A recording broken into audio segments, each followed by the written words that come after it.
السلام علیکم ورحمۃ اللہ تعالیٰ وبرکاتہ۔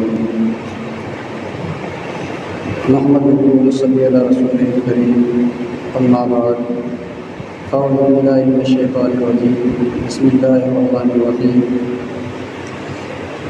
وَلَنَبْلُوَنَّكُم بِشَيْءٍ مِّنَ الْخَوْفِ وَالْجُوعِ وَنَقْصٍ مِّنَ الْأَمْوَالِ وَالْأَنفُسِ وَالثَّمَرَاتِ وَبَشِّرِ الصَّابِرِينَ الذين إذا أصابتهم مصيبة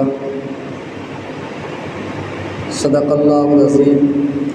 وبلغنا رسوله النبي الكريم ونحن على ذلك لمن الشاهدين والشاكرين والحمد لله رب العالمين۔ محترم سامعین کرام، آئیے سب سے پہلے حضور نبی کریم علیہ الصلاۃ والتسلیم کی بارگاہ میں درود پاک کا ہدیہ پیش کریں۔ پڑھے بآواز بلند اللہم محمد صلی اللہ علیہ وسلم نحن عباد محمد صلی اللہ علیہ وسلم صلی اللہ تعالیٰ علیہ وسلم۔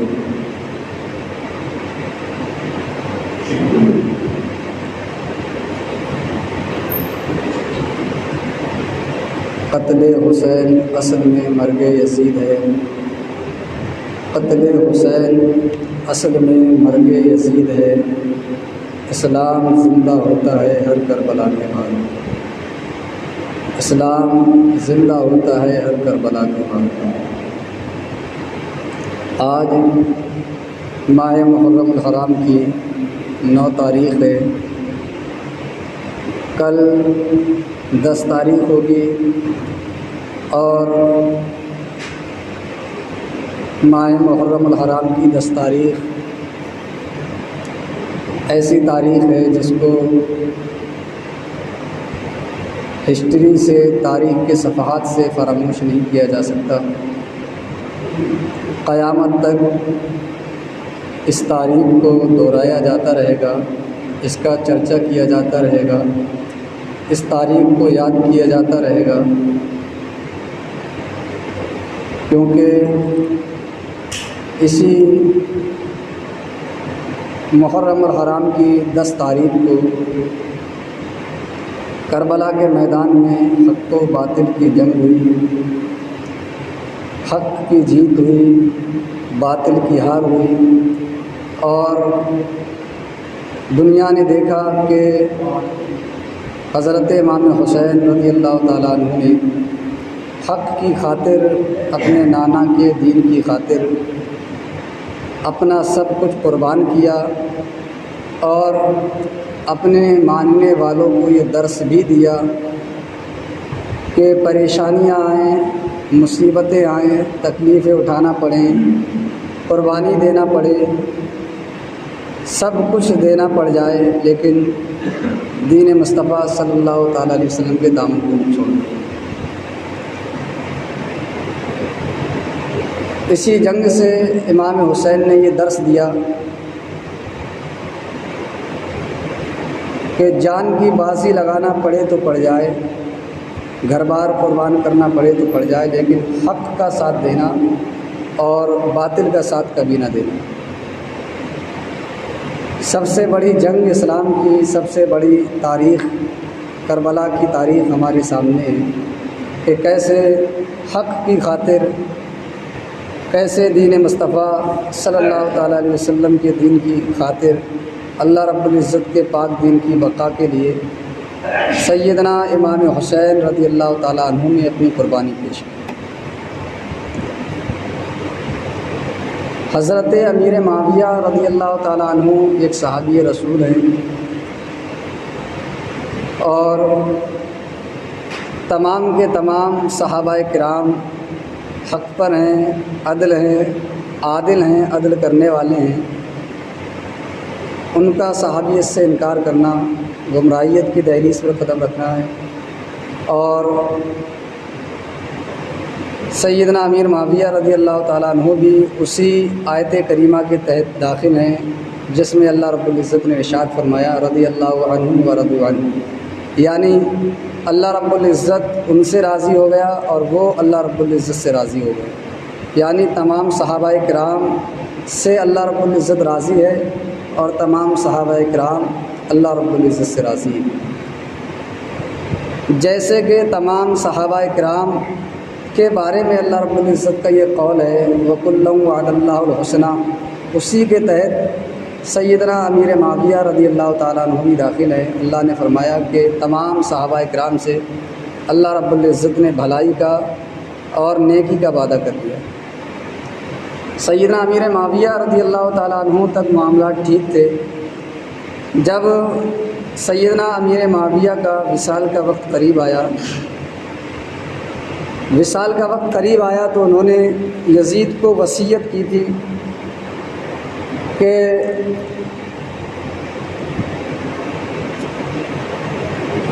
اصل حق تو حکومت کا اصل حق تو یہی ہے کہ سیدنا امام حسین رضی اللہ تعالیٰ عنہ حاکم بنے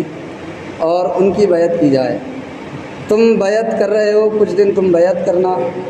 اور سیدنا امام حسین رضی اللہ تعالیٰ عنہ کی تعظیم کرنا، ان کی کہی ہوئی بات کو ماننا، انہیں ستانا مت، اور اس کے بعد یہ حکومت سیدنا امام حسین رضی اللہ تعالیٰ عنہ کی ہی سپرد کر دینا۔ لیکن جس کی قسمت میں بدبختی ہوتی ہے، جس کی قسمت میں جس کے بارے میں لکھا ہوا ہے کہ جہنم ہی اس کا ٹھکانہ ہے، تو وہ تمام اسباب ہوتے ہوئے بھی، تمام معاملات جانکاری ہوتے ہوئے بھی دنیا کا لالچ یا دیگر وجہوں کی خاطر اپنے سامنے جنت کو ٹھکرا کر کے دوزخ کو پسند کر لیتا ہے۔ حضرت امیر معاویہ رضی اللہ تعالیٰ عنہ صحابی رسول ہیں۔ جب آپ کا وصال کا وقت قریب ہوا تو آپ کے پاس حضور نبی کریم علیہ الصلوۃ والتسلیم کے کچھ تبرکات تھے تو امیر معاویہ نے یہ وصیت کی تھی جب میرا وصال ہو تو یہ تبرکات میرے ساتھ، میرے کفن کے ساتھ میری قبر میں رکھے جائیں۔ یعنی حضرت امیر معاویہ اس قدر حضور نبی کریم علیہ الصلوۃ والتسلیم سے محبت کیا کرتے تھے کہ حاکم ہونے کے باوجود بھی دنیا سے اگر کچھ لے کر کے گئے تو قبر میں حضور نبی کریم علیہ الصلوۃ والتسلیم کے تبرکات ساتھ لے کر کے گئے۔ اس کے باوجود بھی جو واقعہ کربلا پیش آیا، کربلا کی جنگ پیش آئی، اس میں کس طریقے سے یزید پلید نے سیدنا سرکار امام حسین رضی اللہ تعالیٰ عنہ پر ظلم و زیادتی کی، کس طریقے سے آپ کو ستایا۔ یہ ضروری نہیں ہوتا ہے کہ باپ اگر نیک اور صالح ہے، بیٹا بھی اس کی روش پر ہو۔ سیدنا نوح علیہ الصلوۃ والسلام نبی تھے، ان کا بیٹا ان کے کہے ہوئے پر نہیں چلا، طوفان نوح آیا، کشتی نوح جو ہے اس میں جو لوگ سوار تھے وہ لوگ دنیا کے عذاب سے، سیلاب سے، طوفان سے بچے رہے، محفوظ رہے، لیکن نبی کا بیٹا اس نے سیدنا نوح علیہ الصلوۃ والتسلیم کا کہا نہیں مانا اور وہ عذاب نوح میں، طوفان نوح میں غرق اور تباہ ہو گیا۔ اسی طریقے سے آج لوگ سیدنا امیر معاویہ پر غلط بیانی کرتے ہیں، تو یہ ضروری نہیں ہے کہ بیٹے نے اگر وہ کام کیا ہے، بیٹے نے جو معاملات کیے ہیں تو اس کا جو اس نے غلط کیا ہے اس کی سزا اس کے سپرد ہوگی، اس کے معاملات اس کے سپرد ہوں گے۔ لیکن سیدنا امیر معاویہ رضی اللہ تعالیٰ عنہ صحابی رسول ہیں۔ جب حضرت امیر معاویہ کا وصال ہو گیا اور یزید تخت نشین ہو گیا، یزید تخت نشین ہوا تو سب سے پہلا ٹارگیٹ اس نے سیدنا امام حسن رضی اللہ تعالیٰ عنہ کو بنایا۔ اس نے حضرت امام حسن کی بیوی زوجہ جعدہ جن کا نام ہے، اسے اس بات کا لالچ دیا کہ تم سیدنا امام حسن رضی اللہ تعالیٰ عنہ کو زہر پلا دو، انہیں زہر دے دو تاکہ وہ وفات پا جائیں تو میں تم سے شادی کر دوں گا۔ سیدنا امام حسن رضی اللہ تعالیٰ عنہ کے شہید کرنے کا سب سے پہلے اس نے پلان بنایا۔ زیادہ بیوی لالچ میں آ کر کے اس نے یہ نہیں دیکھا کہ سیدنا امام حسن رضی اللہ تعالیٰ عنہ کون ہیں،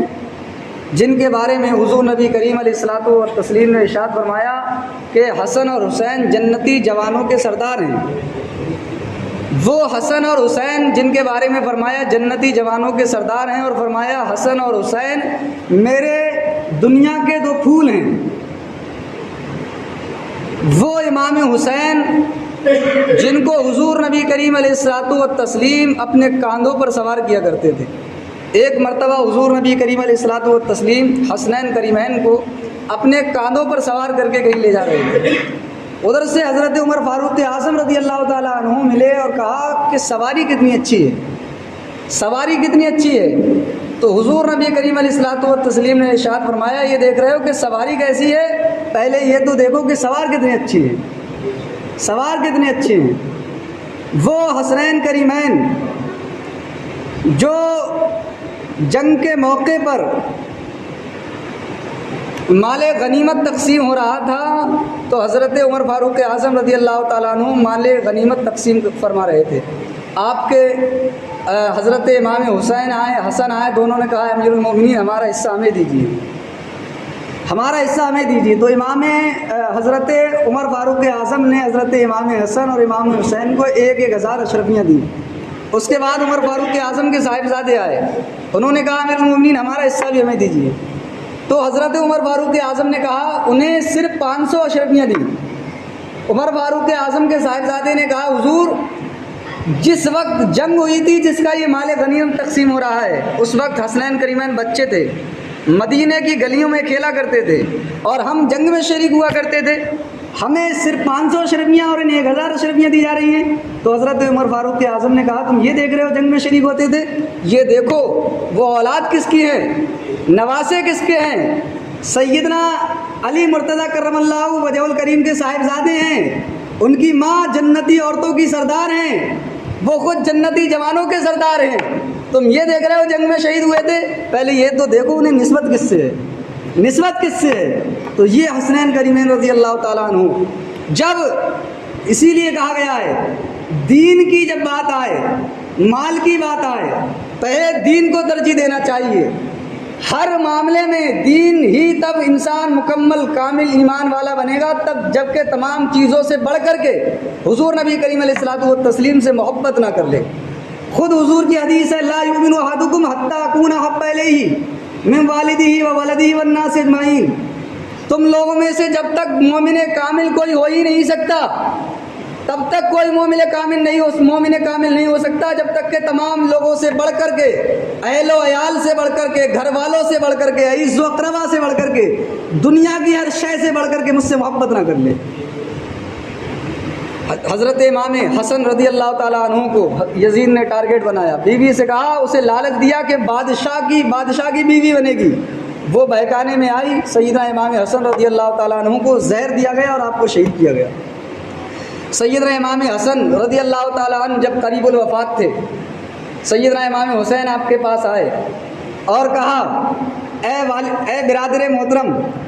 آپ بتائیں کہ آپ کو کس نے زہر دیا ہے، آپ کے قاتل کون ہیں، کس وجہ سے آپ کو شہید کیا گیا ہے؟ تو سیدنا امام حسن رضی اللہ تعالیٰ عنہ نے کہا اگر وہی ہے جس کے بارے میں میرا گمان ہے کہ اس نے مجھے زہر دیا ہے تو اللہ رب العزت اس سے بدلہ لینے والا ہے، اور اگر کوئی اور ہے تو مجھے اس سے سروکار نہیں ہے۔ دوسری روایت میں ہے کہ سیدنا امام حسن سے امام حسین نے کہا بھائی آپ مجھے بتائیں آپ کا قتل کرنے والا، آپ کو شہید کرنے والا کون ہے، میں اس سے قتال لوں گا، اس سے بدلہ لوں گا۔ تو سیدنا امام حسن نے کہا ہے بھائی لوگ ہمارے نانا کی امتی ہیں، لوگ ہم سے یہ امید رکھتے ہیں کہ ہم قیامت کے دن ان کی شفاعت کروائیں گے، ہم سے لوگ یہ امید نہیں رکھتے ہیں کہ ہم ان سے قتل و قتال کریں، ہم انہیں موت کے گھاٹ اتاریں، ہم ان سے جنگ کریں، ہم سے تو لوگ یہ امید رکھتے ہیں کہ ہم قیامت کے دن ان کی شفاعت کرائیں گے۔ تو اللہ رب العزت بہتر بدلہ لینے والا ہے، جس نے بھی شہید کیا ہے اللہ رب العزت اس سے بہترین بدلہ لینے والا ہے۔ اس کے بعد جب سیدنا امام حسین امام حسن رضی اللہ تعالیٰ عنہ کو شہید کر دیا گیا، پھر دوسرا جو اس نے اپنا ٹارگٹ بنایا یزید نے سیدنا امام حسین رضی اللہ تعالیٰ عنہ کو بنایا۔ یزید کو یہ بات معلوم تھی، یزید کے مکر و فریب سے تمام لوگ آشنا تھے، وہ اپنے والد محترم کی روش پر نہیں تھا، والد محترم صحابی رسول تھے، نیک پارسا تھے، عادل تھے، لیکن وہ شرابی تھا، زانی تھا، جھوٹ بولنے والا تھا۔ اسے بھی یہ بات معلوم تھی کہ شہزادہ رسول سے جب میں اپنی بیعت کو کہوں گا تو وہ میری بیعت کو انکار کر دیں گے، کیونکہ شہزادہ رسول تو اپنے نانا کے دین پر مر مٹنے کو قربان ہیں، اور میں وہ کام انجام دیتا ہوں جو نانا کی شریعت کے بالکل خلاف ہیں۔ تو پہلے مدینہ شریف میں امام حسین رضی اللہ تعالیٰ عنہ کی بیعت کے لیے خط لکھا۔ وہاں کا گورنر اس وقت تھا ولید، اور خط لکھا کہ فوراً بالکل دیر نہ کی جائے اور سیدنا امام حسین رضی اللہ تعالیٰ عنہ سے میری بیعت قبول کرنے کو کہا جائے، فوری طور پر سیدنا امام حسین سے میری بیعت لی جائے۔ اس میں اور بھی صحابہ کرام تھے جن کے بارے میں یزید جانتا تھا کہ یہ صحابہ کرام ہیں، یہ بالکل مجھ جیسے فاسق و فاجر کی بیعت کو قبول نہ کریں گے۔ خط لکھا، اس میں صحابہ کرام کے نام مذکور تھے، فوراً سیدنا امام حسین اور ان صحابہ سے کہا جائے کہ یہ فوراً یزید کی بیعت کو قبول کر لیں۔ وہ خط ولید کی بارگاہ میں آتا ہے، ولید نے وہ خط دیکھ کر کے اپنا قاصد حضرت امام حسین رضی اللہ تعالیٰ عنہ کی بارگاہ میں بھیجا۔ اس وقت سیدنا امام حسین رضی اللہ تعالیٰ عنہ مسجد نبوی شریف میں تھے۔ رات کے وقت قاصد جو ہے وہ پیغام لے کر کے آیا کہ ولید جو حاکم وقت ہے، مدینہ شریف کا گورنر ہے، اس نے یہ خط لکھا ہے کہ سیدنا امام حسین رضی اللہ تعالیٰ عنہ دربار شاہی میں حاضر ہو جائیں، ولید کی بارگاہ میں ولید کے یہاں حاضر ہو جائیں۔ سیدنا امام حسین رضی اللہ تعالیٰ عنہ نے اپنے اصحاب سے کہا، اپنے ساتھیوں سے کہا، اچانک سے ولید کا دربار شاہی میں بلانا مجھے کچھ عجیب معلوم ہوتا ہے، لگتا ہے یہ خط آیا ہوگا یزید کی جانب سے کہ سیدنا امام حسین کی بیعت لی جائے۔ قاصد سے سیدنا امام حسین نے کہا، تم جاؤ، ہم صبح کے وقت دربار میں حاضر ہوتے ہیں۔ سیدنا امام حسین نے اپنے ساتھیوں سے کہا، کچھ ساتھیوں کو ساتھ لیا اور کہا، میں دربار میں جاتا ہوں، تم لوگ وہیں دروازے پر کھڑے رہنا، اگر میری تیز آواز سنو یا چیخ پکار کی آواز سنو تو فوراً دربار کے اندر داخل ہو جانا۔ سیدنا امام حسین رضی اللہ تعالیٰ عنہ ولید کی دربار میں گئے، اس نے مشورے کے لیے مروان کو بلایا، مروان سے مشورہ لیا۔ مروان نے کہا، اگر سیدنا امام حسین یزید کی بیعت لیتے ہیں تو ٹھیک ہے، ورنہ وہیں پر امام حسین کا سر قلم کر دیا جائے، معاذ اللہ، وہیں پر آپ کو شہید کر دیا جائے۔ سیدنا امام حسین رضی اللہ تعالیٰ عنہ ولید کے یہاں گئے، اسے سلام کیا۔ ولید نے وہ خط پڑھ کر کے سنایا کہ یزید کا حکم ہوا ہے کہ آپ فوراً یزید کی بیعت قبول کریں، یزید کی بیعت تسلیم کریں، ورنہ وہ آپ پر جبر کرے گا، آپ پر ظلم کرے گا۔ سیدنا امام حسین رضی اللہ تعالیٰ عنہ نے کہا کہ ہم جیسے لوگ، ہم چھپ کر کے بیعت کرنے والے نہیں ہیں، ہم علل اعلان بیعت کریں گے، ابھی ہمیں مہلت دی جائے، تمام لوگوں کا مجمع موجود ہوگا، تمام لوگ جمع ہوں گے، وہاں پر اکٹھا ہو کر کے ہم بیعت کریں گے، ہم چھپ کر کے بیعت کرنے والے نہیں ہیں۔ سیدنا امام حسین رضی اللہ تعالیٰ عنہ کو ولید نے مہلت دی، جانے کے لیے مہلت دی۔ وہی مروان نے ولید سے کہا، تم انہیں مہلت دے رہے ہو، لوگ ان کے نانا کے ماننے والے ہیں، لوگ حضور نبی کریم علیہ الصلوۃ والتسلیم کے امتی ہیں، اگر تم امام حسین کو مہلت دیتے رہو گے تو تمہارے بس کی بات نہیں ہے، یزید کا تخت بہت قریب ہے کہ اس کے ہاتھ سے اس کا تخت چلا جائے، یہیں پر سیدنا امام حسین کا سر قلم کر دیا جائے، یہ مروان نے کہا۔ لیکن ولید نے امام حسین رضی اللہ تعالیٰ عنہ کو وہاں سے جانے دیا۔ اسی طریقے سے بار بار ولید کی جانب سے یہ پیغام آتا رہا کہ بیعت قبول کرو۔ سیدنا امام حسین پر دباؤ بنایا گیا کہ یزید کی بیعت قبول کریں۔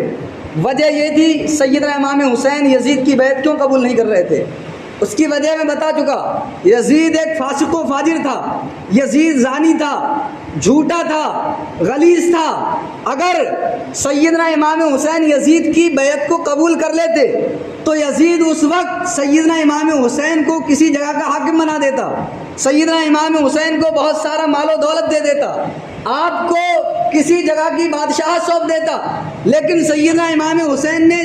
تمام دولت لینا، تمام مرتبوں کو لینا پسند نہیں کیا، صرف یہ پسند کیا کہ دین مصطفیٰ صلی اللہ علیہ وسلم پر آج نہ آئے۔ اگر آج میں یزید سے شاہی محل لے لوں گا، اگر آج یزید کے زنا کرنے پر میں راضی ہو جاؤں گا، تو کل میرے نانا کی امت کے پاس یہ عذر رہے گا، وہ یہ بول کر کے، یہ کہہ کر کے جھوٹ بولے گی کہ سیدنا امام حسین نے اپنی جان کے خاطر جھوٹ بولا تھا، وہ یہ کہہ کر کے زنا کاری میں ملوث ہوگی کہ حضور کے نواسے نے خود اپنی جان بچانے کے لیے بڑے بڑے محلوں میں رہنے کے لیے تیار ہوئے تھے اور جھوٹ بولا تھا اور زنا کاری میں ملوث ہوئے تھے، زنا کاری پر راضی ہوئے تھے، اس کی تردید نہیں کی تھی۔ اس لیے سیدنا امام حسین جب زیادہ معاملات بڑھے تو سیدنا امام حسین نے یہ فیصلہ کیا کہ اب مدینہ شریف سے چھوڑ کر کے ہجرت کرتے ہیں، مدینہ شریف سے ہجرت کر کے ہیں مکہ شریف کی طرف۔ ایک وقت وہ تھا کہ جب حضور نبی کریم علیہ الصلوۃ والتسلیم مکہ شریف میں آپ نے دین کی تبلیغ کی، اللہ رب العزت کے سچے دین کو پھیلایا، دین کی تبلیغ کی، اس دین کی تبلیغ کی جس کے بارے میں اللہ رب العزت نے ارشاد فرمایا ان الدین عند اللہ الاسلام۔ تو کفار نے حضور نبی کریم علیہ الصلوۃ والتسلیم پر زور بنایا، حضور نبی کریم علیہ الصلوۃ والتسلیم کا معاذ اللہ قتل تک کا ارادہ کیا۔ اس وقت جب دین پر رہنا مشکل ہو گیا، دین کی تبلیغ مشکل ہو گئی، تو حضور نبی کریم علیہ الصلوۃ والتسلیم نے مکہ شریف سے مدینہ کے لیے ہجرت کی تھی، حضور نے مکہ سے مدینہ کے لیے ہجرت کی تھی دین کی خاطر۔ دین پر رہنا مشکل ہو گیا تھا، دین کو پھیلانا مشکل ہو گیا تھا۔ آج وہی سبق سیدنا امام حسین دہرا رہے ہیں، جب مدینہ شریف میں دین پر رہنا مشکل ہو گیا تو مدینہ شریف سے امام حسین مدینہ کے لیے ہجرت کرتے ہیں۔ اب یہ تمام معاملات ایک وہ شخص جس کا بچپن جس گاؤں میں، جس شہر میں، جس جگہ گزرا ہو، اسے وہ جگہ چھوڑنا بڑا مشکل ہوا کرتا ہے۔ جہاں وہ رہتا ہے وہاں اس کے یار دوست بھی ہوتے ہیں، وہاں جہاں رہتا ہے اس جگہ سے بھی محبت ہوتی ہے، وہاں اس کے عزیز و اقارب بھی ہوتے ہیں، ایک دم کسی جگہ کو چھوڑنا بڑا مشکل ہوا کرتا ہے۔ یہ تمام معاملات اور ان سب میں بڑھ کر بھی یہ معاملہ کہ سیدنا امام حسین کا اپنے نانے جان کا روزہ چھوٹ رہا ہے، مدینہ شریف جس کی آپ صبح شام گنبد خضرا کی زیارت کرتے تھے، نانا جان کے روزے پر حاضری دیا کرتے تھے، سب سے مشکل معاملہ یہ تھا کہ نانا جان کا روزہ چھوٹ رہا ہے۔ یہ تمام معاملات اس وقت سیدنا امام حسین کے سامنے تھے، انہیں یہ بھی احساس تھا کہ میرا گھر بار چھوٹ رہا ہے، میرے عزیز و اقارب چھوٹ رہے ہیں، میرے نانا کا روزہ چھوٹ رہا ہے، میرا شہر چھوٹ رہا ہے۔ یہ تمام باتیں سیدنا امام حسین کے ذہن میں گردش کر رہی تھی۔ آخری رات جب سیدنا امام حسین نے رحلت کا ارادہ کیا، نانا جان کے روزے پر حاضری دی، وہاں جا کر کے روئے، گڑ گڑائے۔ یہ کیسا وقت ہے؟ ایک وقت وہ تھا کہ آپ کو مکہ شریف سے مدینہ شریف آنے کے لیے مجبور کیا گیا، آج آپ کے نواسے کو مدینہ شریف سے ہجرت کرنے کے لیے مجبور کیا جا رہا ہے۔ لیکن سیدنا امام حسین کے ذہن میں صرف یہی تھا، گھر چھوٹے چھوٹ جائے، نانا کا روزہ چھوٹے چھوٹ جائے، گھر والے چھوٹے چھوٹ جائے، عزیز و اقارب چھوٹے چھوٹ جائے، لیکن یزید پلید جو کہ شرابی ہے، زانی ہے، جھوٹا ہے، اس کی بیعت کسی بھی حالت میں قبول نہیں ہے۔ جھوٹے کو کسی بھی حالت میں ووٹ نہیں دینا ہے، اسے ہمیں بالکل اس کے ساتھ کھڑا نہیں ہونا ہے۔ سیدنا امام حسین انہی وجوہات کی بنا پر مکہ شریف کے لیے مدینہ شریف سے ہجرت فرماتے ہیں۔